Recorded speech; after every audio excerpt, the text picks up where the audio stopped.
victims of trauma. And each chapter in that book is a different case study with the clinical information to help understand it and the personal information to help identify if that's a part of your life. The other thing, when we're raising someone, one of the things that I look forward to make the points that you were making, is when healthy parenting is the provision, this is an acronym I use, but it's the provision of stable, secure, consistent nurturance.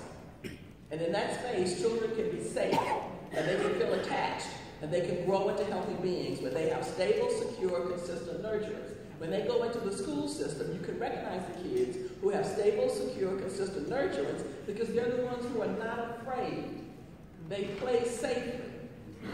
Think about how many children you see on a daily basis, whether they're in kindergarten, pre-K, Head Start, or high school and early college, who walk and act every day as if they have a foundation that is stable, secure, consistent, and nurturing, because most of our children, and I'm going to keep making this point every time I can, most of us live as if our foundation is insecure, unstable, non-nurturing, and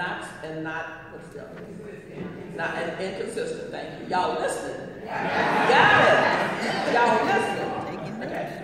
The other thing, most of the time, what a therapist will do, and this is one of the barometers you can tell if your therapist is competent, because as I said at the beginning of my introduction, many therapists are not, because we're scared to go there. We're scared to sit in that pain with you.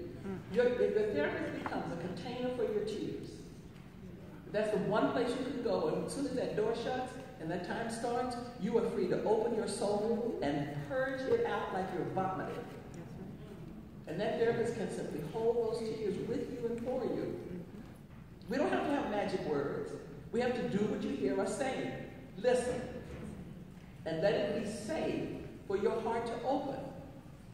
If you're not safe in that space, getting a therapist is more important than getting a pair of shoes. You never buy the first pair of shoes you see.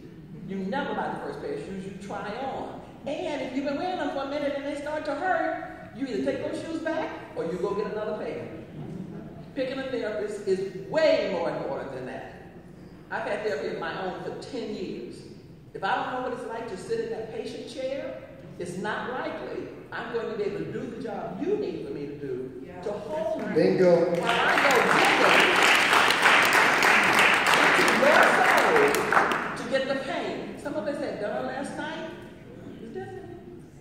No, I don't think that's it. We had dinner last night, and we were having some of this conversation at dinner. And I don't know if the guys realized it, but before the night was out, we were talking about traumas in our lives over dinner. Because when you are safe, and you are transparent, and you are secure, and you are stable, and you are consistent, and you do feel nurtured, it's never too late. I'm 69, I promise you, it's never too late. There's a whole specialty in therapy that's called geriatric psychotherapy. It's never too late. You are able to talk about the power that you gain in your life from that vulnerability, from that transparency. Most of you didn't believe what Richard said when he said, take your mask off. Most of you, and we saw your faces. Y'all were like, yeah, right. That ain't happening up in here. I don't care who, what. They ain't gonna have me crying. But the thing is, if we actually had enough time, it only takes about 15, 20 minutes, I promise you, you would be in tears. Because there are just a few targeted questions that could be asked that would take you right back to that moment. And you'd be like, where did the tears come from? I didn't mean to do that. But you needed to. Isn't that right?